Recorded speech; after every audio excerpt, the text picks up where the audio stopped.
Acabo de leer este versículo de Segunda de Crónicas 35 y como ya lo había explicado en un devocional anterior, esto prácticamente cierra el ciclo de los reyes del pueblo de Israel, del reino del norte y del reino del sur con Judá. Se cierra aquí el ciclo precisamente de los reyes. Y hermanos, sabemos que se cierra porque el pueblo fue desobediente a pesar de la advertencia que Dios daba a su pueblo por medio de sus profetas. Como dice el versículo número 15, y Jehová, el Dios de sus padres, envió constantemente palabra a ellos por medio de sus mensajeros. Y estamos hablando de una porción bastante larga del tiempo, quizás 400 años, ¿verdad? Desde que Salomón dejó o murió, ¿verdad? Y se empezaron a suceder los demás reinos. Y sin embargo, el pueblo no respondía de forma favorable ni con temor a Dios. Por eso, este mismo versículo dice que enviaba a los profetas porque él tenía misericordia de su pueblo y su habitación, haciendo referencia también al territorio que ellos habitaban. Pero la actitud del pueblo era lo que dice el versículo número 16. Mas ellos hacían escarnio de los mensajeros de Dios, es decir, menospreciaban a sus profetas, menospreciaban la palabra dicha por Jehová, en la cual lo único que buscaba Dios era hacer bien a su pueblo. También quería y buscaba que el pueblo no se contaminara, no hubiese una adulteración doctrinal de lo que él había mandado en la ley, y sin embargo el pueblo se desvió hacia otros dioses y eligió llevar a cabo prácticas que eran desagradables a Dios. Por eso nuestro Dios dice que subió la ira de Jehová contra su pueblo y no hubo ya remedio. Es decir, una vez que el Señor ha determinado llevar a juicio, a cautividad al pueblo de Judá ya en ese momento, a Babilonia, como una disciplina de lo que él estaba buscando, precisamente era que el pueblo se convirtiera de sus malos caminos, cambiara su corazón duro, se hiciese sensible a su palabra, y después de 70 años nuestro Dios les permitiría regresar. Así que, hermanos, hoy comenzaremos esta serie que se llama De regreso a Jerusalén. Constará de varias predicaciones y estará dividida, ¿verdad?, a partir de toda la historia, o por lo menos parte de la historia que nos narran precisamente 3 libros básicamente. 2 de ellos que son más importantes, que es Esdras y Nehemías, y también el libro de Esther. ¿Por qué estos 3? Como ustedes se dan cuenta ahí en sus Biblias, después de Segunda de Crónicas 36, comienza el libro de Esdras. Posteriormente comienza el libro de Nehemías y después se le une el libro de Esther.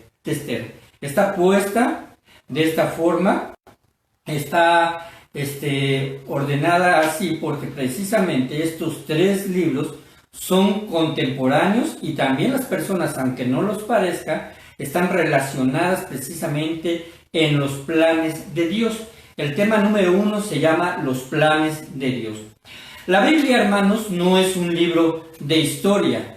Aunque contiene mucha de ella, podríamos decir que la Biblia contiene la historia del hombre y cómo Dios interviene para darle sentido a la vida del hombre, a su destino, al destino de su creación y propósito a través de la obra redentora de nuestro Señor Jesucristo.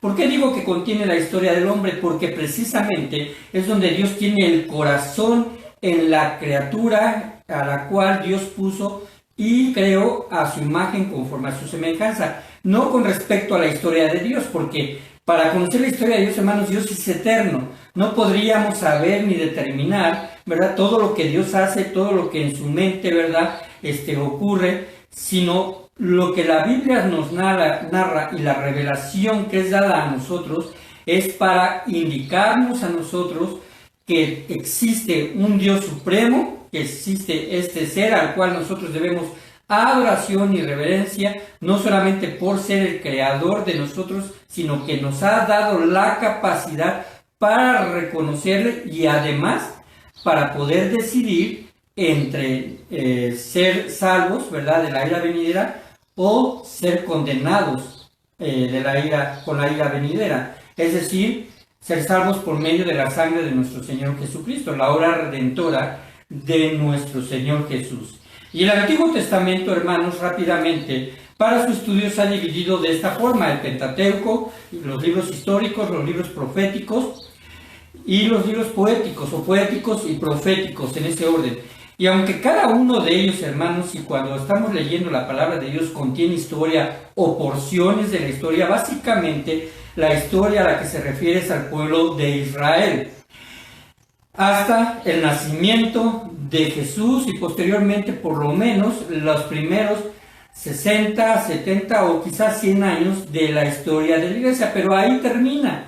Y posteriormente hace un gran paréntesis hasta llegar precisamente al libro profético final, que es el Apocalipsis, y entonces podemos nosotros apreciar también en ese libro que Israel también tiene un papel importante en los eventos futuros. Sin embargo, hermanos, vamos a empezar a aprender acerca de esta época del cautiverio y de qué nos sirve a nosotros. ¿Por qué la historia del pueblo de Israel y el trato que Dios tiene con el pueblo de Israel, que es su pueblo elegido, nos debería de interesar? Bueno, hay una simple razón. Del carácter de Dios no cambia en el trato de Israel y no cambia en el trato también para con sus hijos.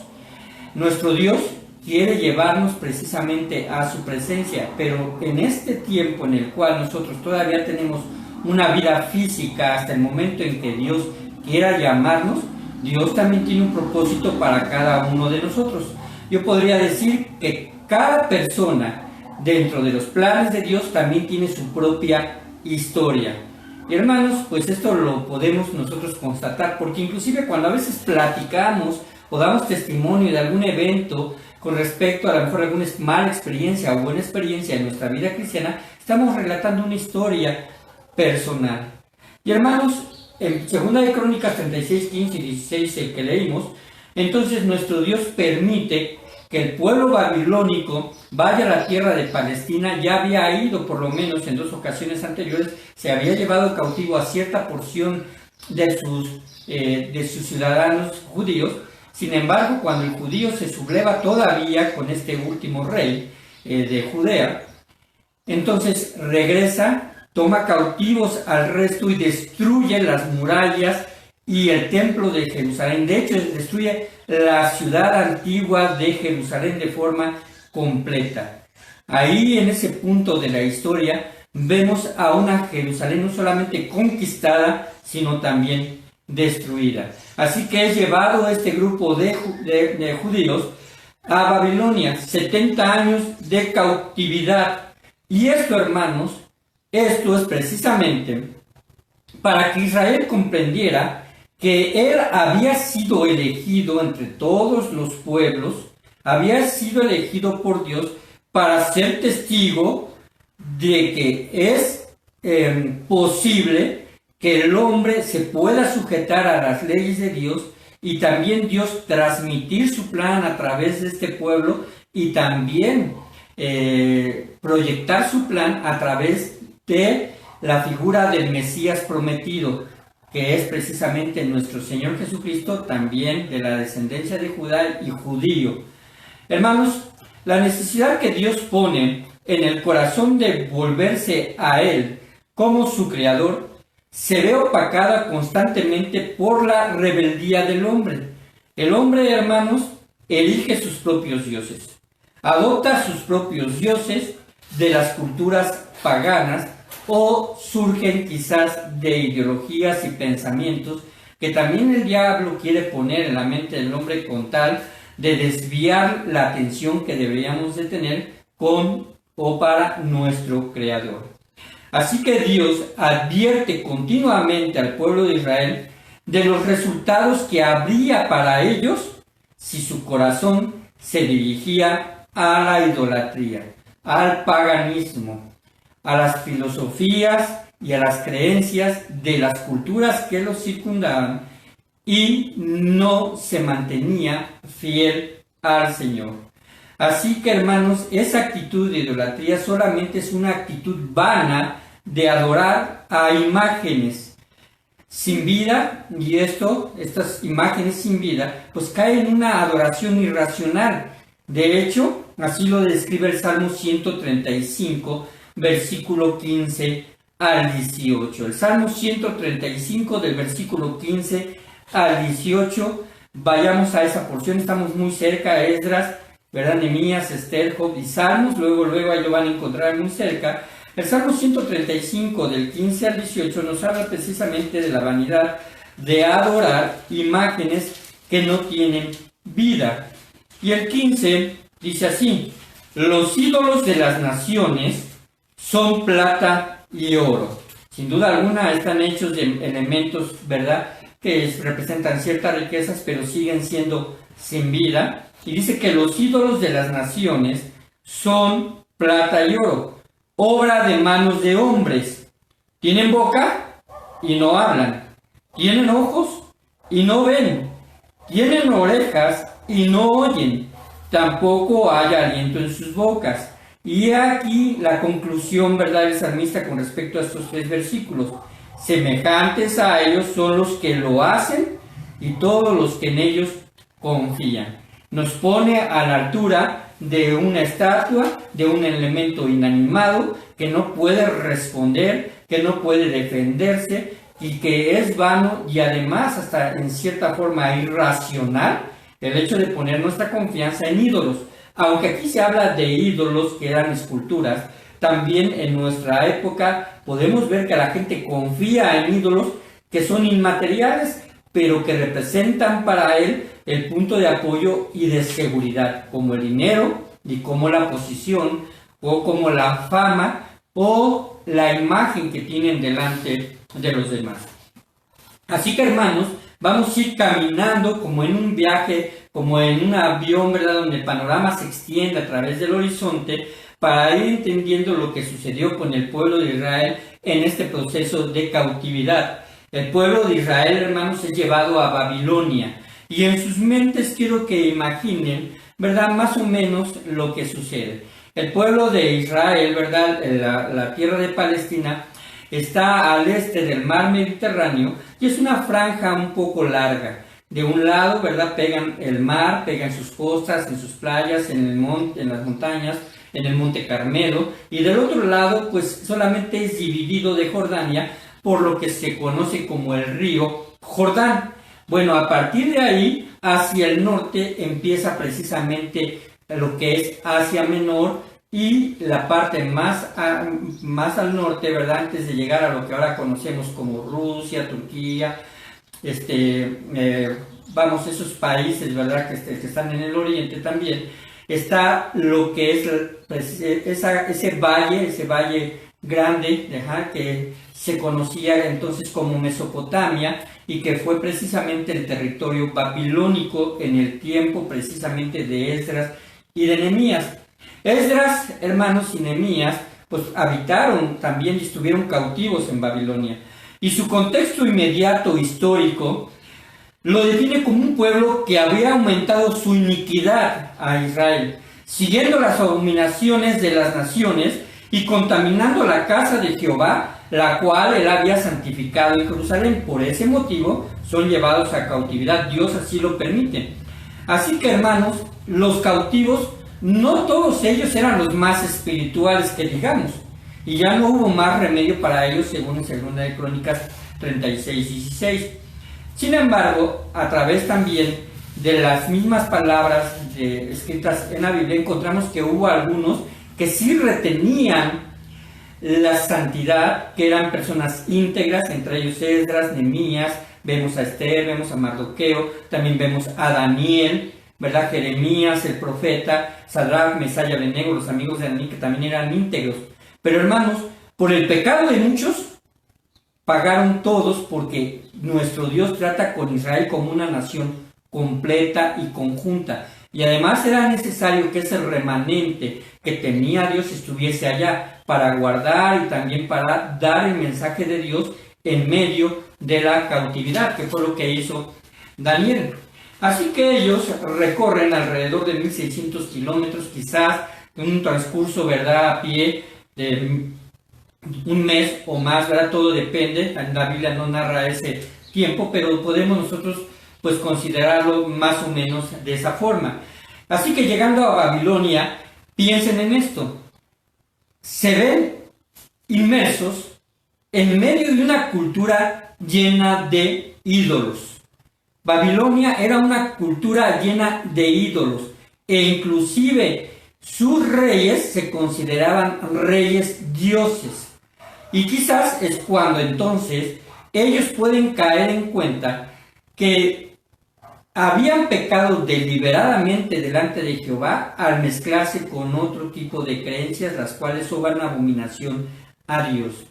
Y es que, hermanos, en el corazón del hombre, el pecado, ¿verdad?, no tiene, voy a decirlo así, llenadera. El hombre, ¿verdad?, se harta del pecado hasta lo más bajo que pudiese llegar. Y entonces es cuando a veces en una crisis, en una caída, cuando el hombre toca a fondo en su pecado, es cuando a veces regresa y voltea a Dios. Esto lo podemos ver cuando una persona, ¿verdad?, está tan ya hastiada, por ejemplo, de la drogadicción, está fuera de su hogar, vive en medio quizás de la basura, y llega el momento en el que él sabe que está en una condición que por sus propias fuerzas no va a lograr salir, y entonces clama a Dios. Recuerden la historia del hijo pródigo. El hijo pródigo le pedía la parte de su herencia al padre, y le estaba insiste e insiste, y el padre entonces se la da. Y dice que posteriormente el hijo se va lejos y empieza a malgastar todos los bienes en mujeres, en vino y con pseudo amigos, es decir, amigos que no lo eran en realidad. Cuando lo ven solo y cuando ven que la riqueza y que no le pueden sacar más y no pueden exprimir más al pobre hombre, entonces él tiene que buscar la forma de sustentarse porque viene hambre en la tierra y se alquila para cuidar cerdos. Si vamos al contexto judío y vemos cómo los fariseos al estar escuchando esta historia, entonces podemos ver que para ellos podría suceder cualquier cosa o hacer cualquier tipo de trabajo, menos estar en lugares inmundos y con animales inmundos.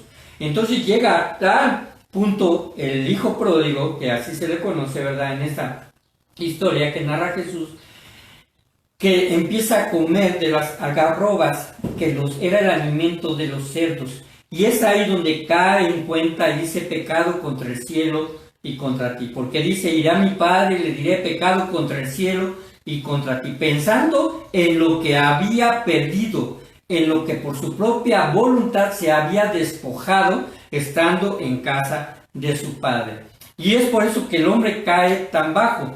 Y creo que a fuerza de que el pueblo de Israel, de hartarse de ahí en Babilonia durante 70 años, tener hijos, porque ahí mismo tuvieron familias, de tener hijos, de hartarse la forma en la cual el pueblo de Babilonia, ¿verdad?, actuaba con respecto a sus ídolos, yo creo que empezaron a comprender el peligro de perder su identidad como el pueblo elegido y como nación. Entonces muchos de ellos en ese tiempo ya estaban añorando el regresar a Jerusalén. Pero no solamente, también yo creo que cuando el hombre empieza a buscar a Dios, añora escuchar la palabra de Dios. Miren, hermanos, en momentos de crisis, en momentos en que estamos en una situación en la cual no sabemos si habremos de vivir mañana o pasado mañana o una semana más, Dios nos lleva a pensar que debemos nosotros acercarnos más a Él, escuchar más su palabra, tener más tiempo de oración, orar por aquellos que también están pasando por situaciones difíciles, porque en realidad, hermanos, ni usted ni yo tenemos contados nuestros días. Por más que podamos nosotros asegurarnos y protegernos, solamente la voluntad de Dios nos puede proteger. Y hermanos, nuestro Dios es fiel. Nuestro Dios no va a exterminar a sus hijos ni va a exterminar a la iglesia con esta situación. Sin embargo, puede ser que algunos, ¿verdad?, pudiesen estar expuestos. ¿Por qué? Porque nuestro Dios actúa de forma soberana. Y no quiere decir que el que se enferma sea más o menos malo. No todos somos malos delante de Dios. De hecho, somos siervos inútiles.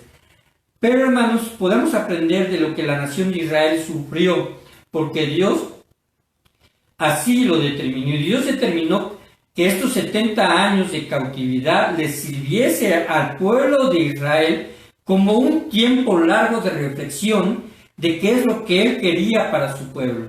Así que, hermanos, cuando nuestro Dios determina, y así lo profetizó por medio del profeta Jeremías, y Daniel también retoma esa profecía, ¿verdad? Allí en Daniel capítulo número 8, entonces podemos nosotros aprender algo, que a veces de los errores ajenos, de los errores que nos dejan la historia, podemos nosotros concientizarnos de que Dios tiene un plan soberano, un plan que no va a ser modificado por el accionar del hombre.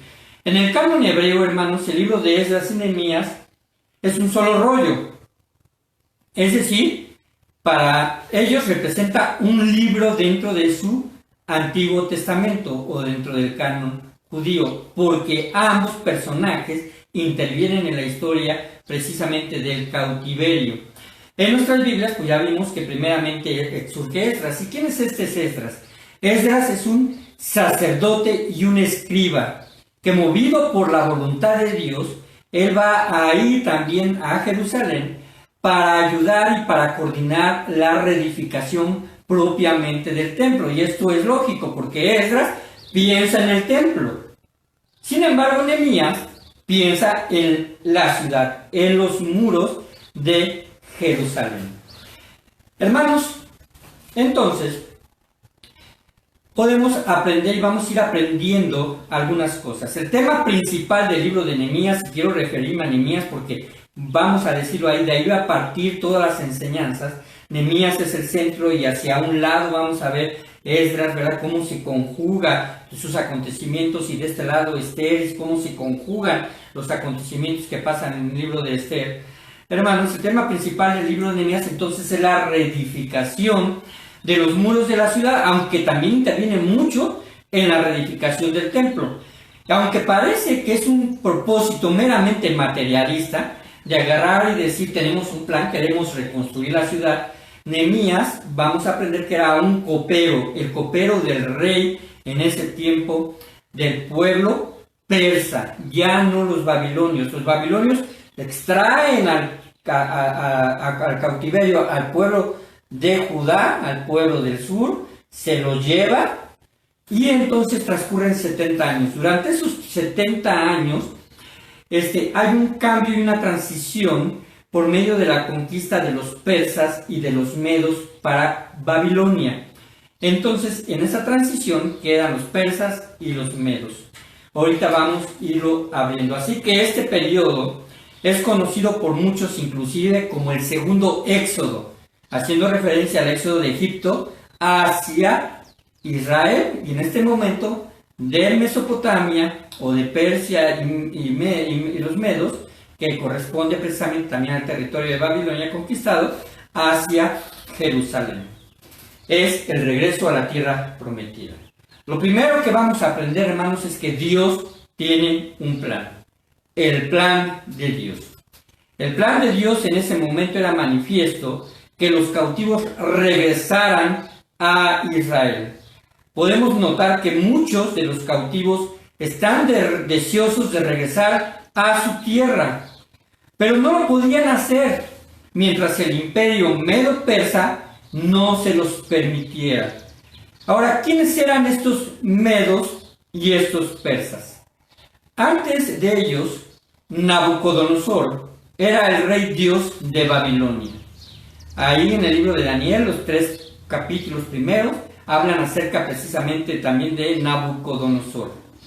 Pero Babilonia sufrió su propia decadencia política y surgieron 2 pueblos originarios del noreste de Babilonia, de Mesopotamia, que iban tomando fuerza, iban adquiriendo territorio, iban gobernando pequeñas aldeas y acercándose cada vez más a la capital de Babilonia. Pero Babilonia también tenía enemigos que eran prácticamente los del sur, atravesando por la tierra de Palestina, que eran los egipcios.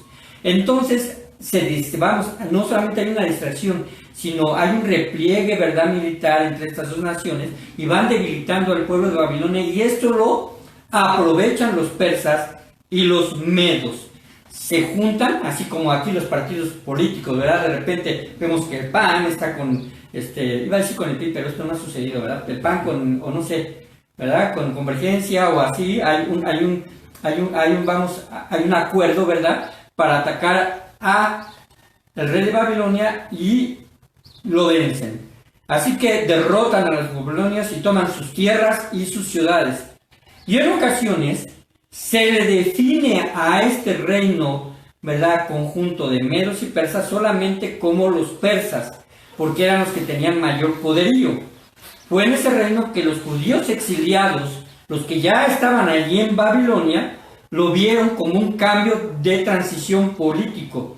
Pero hermanos, nada sucede sin el control de Dios. Dios estaba preparando el escenario porque estaba planeando el regreso de su pueblo. Ahora sí vayamos a Esdras capítulo 1 del versículo 1 al 4.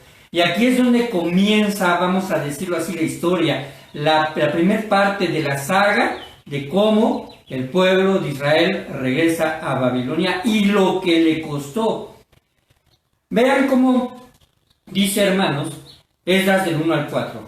En el primer año de Ciro, rey de Persia, para que se cumpliese la palabra de Jehová por boca de Jeremías, despertó Jehová el espíritu de Ciro, rey de Persia. Vean, esta frase es muy interesante, porque aunque Ciro, rey de Persia, era una persona que no era una persona creyente ni temerosa de Dios, Dios mueve los corazones.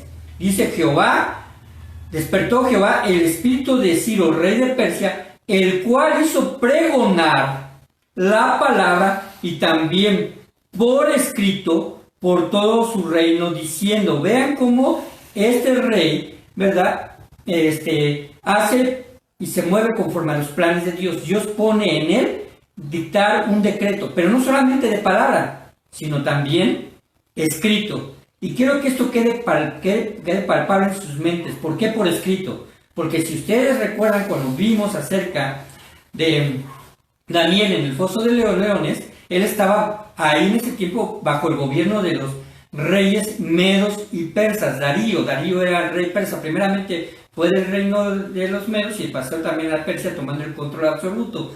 ¿Qué pasa con este rey? Bueno, permite que surja un decreto, ¿verdad?, en el cual Daniel se ve involucrado por no cumplirlo, y en ese tiempo, ¿verdad?, los sátrapas, los líderes de ahí le dicen, no puedes revocar el edicto, porque es un edicto de los medos y los persas, bajo la ley de los medos y los persas. Entonces cuando se decía algo bajo esta ley y por escrito, no había nada que lo revocara. Y esto, de forma particular, va a ayudar a los judíos posteriormente. Así que dice así, el versículo 2, así ha dicho Ciro, rey de Persia, Jehová, el Dios de los cielos, me ha dado todos los reinos de la tierra y me ha mandado que le edifique casa en Jerusalén, que está en Judea. Aquí el rey Ciro tiene el deseo, porque Dios así se lo ha manifestado, de que le edifique casa en Jerusalén, que está en Judea. Pero no lo van a hacer su gente de ellos. Ellos están inmersos en la idolatría propia de su cultura. Entonces, está refiriéndose a los judíos expatriados ahí en el cautiverio. Y les dice, quien haya entre vosotros judíos, quien haya entre vosotros de su pueblo, sea Dios con él. Y suba a Jerusalén, que está en Judá, y edifique la casa de Dios de Israel. Y aquí hay un paréntesis, es una anotación que probablemente hizo Esdras. Él es el Dios, la cual está en Jerusalén. Y todo el que haya quedado en cualquier lugar donde more, ayúdenle los hombres de su lugar con plata, oro, bienes y ganados, además de ofrendas voluntarias para la casa de Dios, la cual está en Jerusalén. Y esto no solamente fue así. Yo les dejaría de tarea que lean por lo menos el primero y segundo capítulo del libro de Esdras, porque nos habla de que también regresan los tesoros que habían sustraídos del templo, los regresas a sus auténticos propietarios, que son precisamente los judíos. Aquí, hermanos, podemos aprender en este primer punto cómo el plan de Dios se empieza a llevar a cabo. Así que, hermanos, en 2 de Crónicas 36, del versículo 21 al 22, vayamos ahí, regresemos tantito, nada más son 2 páginas. En 2 de Crónicas, versículo 21 y 22, dice así: para que se cumpliese la palabra de Jehová por boca de Jeremías. Nuevamente se refiere a Jeremías, porque Jeremías fue el profeta que Dios utilizó para darle al pueblo de Israel esperanza antes de que sean llevados al cautiverio, de que estarían 70 años, hasta que la tierra hubo gozado de reposo, porque todo el tiempo de su asolamiento reposó hasta que los 70 años fueron cumplidos. Y el versículo 22 dice: mas el primer año de Ciro, rey de los persas, para que se cumpliese la palabra de Jehová por boca de Jeremías, Jehová despertó el espíritu de Ciro, rey de los persas, el cual hizo también pregonar la palabra, y también diciendo por escrito por todo su reino, diciendo, y vemos que, bueno, también es prácticamente lo mismo que se menciona en Esdras 1 al versículo 4, pero del versículo 21 de 2 de Crónicas 36 al versículo 22, entre ese acontecimiento y el otro, han pasado 70 años. Ahí entran todos entran los profetas, parte de los profetas menores del cautiverio, ¿verdad? Los profetas menores del cautiverio, y los del poscautiverio empiezan, que son solamente los últimos 3 del Antiguo Testamento.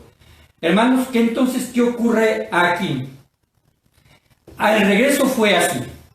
El cambio de gobierno de los babilónicos a los persas influyó enormemente, porque las nuevas políticas sobre los cautivos judíos fueron sustancialmente mejores. Es decir, al ser derrocado Babilonia y al entrar los medos y los persas, bueno, aunque no es una democracia ahí, ¿verdad? Allí eran imperios, pero los persas trataban de forma diferente a los judíos.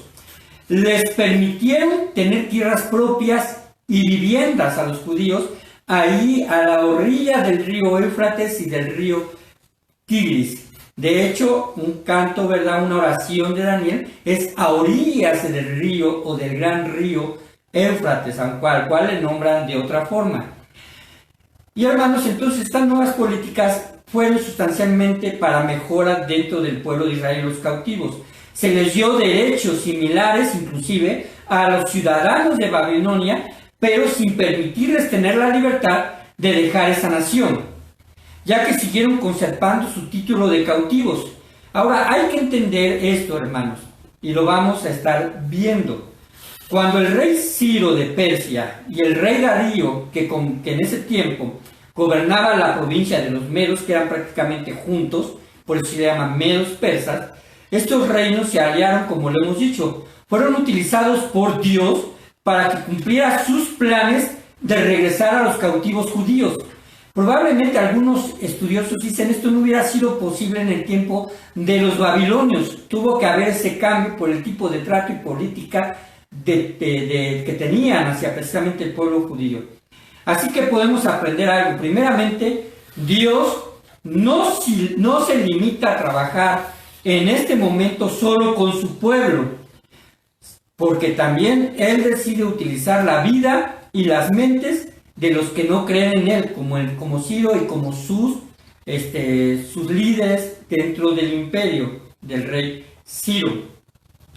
Y esto lo hace, hermanos, porque aparentemente, si usted fuese un cautivo, ¿verdad? Y ya esté cerca de los 70 años, y aunque se acuerde un poco de la profecía, seguramente los judíos no esperarían que del corazón de estos reyes brotara el deseo de dejarlos regresar. Ahorita fue Ciro y posteriormente va a ser Darío a su tierra, y mucho menos con riquezas y los tesoros del templo, lo que les había sido arrebatado. Piensen, ¿quién estando cautivo y que además es una herramienta útil para ese imperio y para engrandecerlo, en un momento dado el rey cambia su percepción porque así Dios lo ha permitido y pone en su corazón de decir, quiero que este pueblo judío tenga la oportunidad de volver a ser nación, regrese a su tierra y pueda adorar allá a su Dios, que aquí es pone al verdadero? Y además, no solo eso, no solamente les voy a permitir ir, sino que todos los que estén alrededor, que también sean judíos y que al atravesar la tierra los encuentren, porque cuando fueron llevados a cautividad, algunos escaparon y huyeron y quedaron también allí en Jerusalén habitándolo, aunque Jerusalén estaba en ruinas, van a encontrar a muchos judíos que estaban ahí y que posteriormente inclusive van a ser un problema, lo vamos a ver también. Entonces, hermanos, piensen en esto. Ellos, pues puede ser una sorpresa, quedar atónitos de que ahora podemos regresar y además se nos están regresando nuestras pertenencias y nuestros tesoros del templo.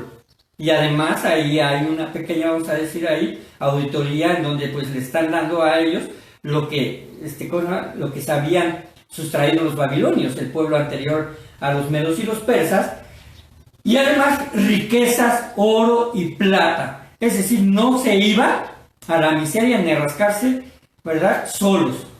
Eran ayudados porque así Dios lo dispuso, hermanos. En ocasiones Dios, hermanos, nos sorprende con la ayuda que recibimos de gente externa y no creyente. Nosotros lo hemos constatado en nuestra iglesia. Lo hemos constatado cuando hemos trabajado en la construcción de nuestro templo. Ha habido gente que ha donado material, ha habido gente que ha donado no solamente material, a lo mejor alguna cantidad, ¿verdad?, de dinero, y no es gente creyente ni tampoco miembro de nuestra iglesia, obviamente, pero Dios mueve los corazones. ¿Por qué? Porque Dios actúa también de esa forma.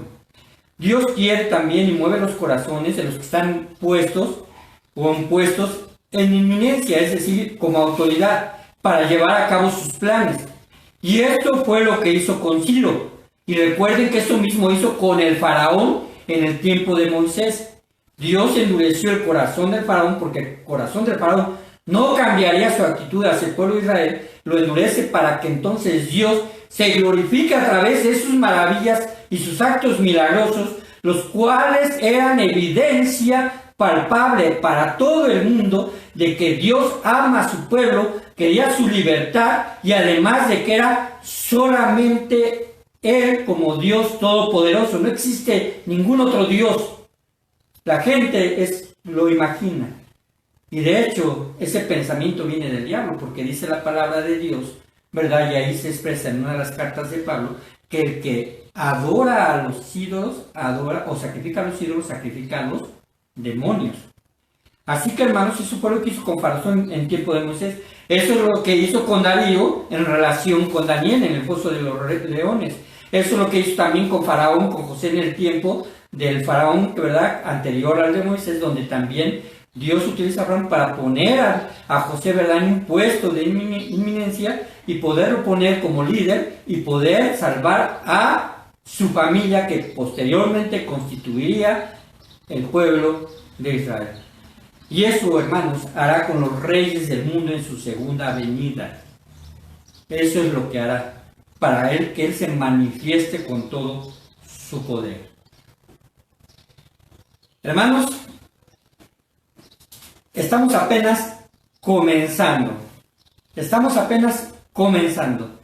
Hasta hoy vamos a ver este primer punto, ¿verdad? No quiero hacer cansada la historia. Alguien alguna vez dijo una frase que me parece muy atinada, pero a la vez tampoco no se cumple del todo, que dice que debemos aprender la historia para no cometer los mismos errores del pasado. Y el pueblo de Israel vemos que sí los cometía continuamente. Dios los ayudaba, los amonestaba, los disciplinaba, regresaban a tener temor de Dios. Reyes, ¿verdad? Algunos reyes hacían lo bueno delante de Dios, la gran mayoría hacía lo malo delante de los ojos de Dios. Y Dios tenía misericordia de su pueblo una y otra vez, llevándolos al cautiverio. El próximo domingo continuaremos con este estudio por la mañana. Si usted no quiere perderse el hilo de toda la historia del cautiverio y lo importante y cómo Dios equilibra, armoniza estos libros de tal forma que cada uno de ellos se compaginan en una historia fantástica, una historia admirable del trato de Dios, pero sobre todo como controlador de todo lo que quiere todo lo que sucede en el mundo solamente para que sus planes sean cumplidos, hermanos. Así que lo que sucede, y si Dios quiere utilizarnos dentro de sus planes, debemos ser materia dispuestas como Esdras, como Nehemías, como Esther, como Daniel, como Jeremías, ¿verdad? Estos estuvieron ahí inmersos en estos planes, ¿verdad?, de regreso hacia la ciudad de Jerusalén.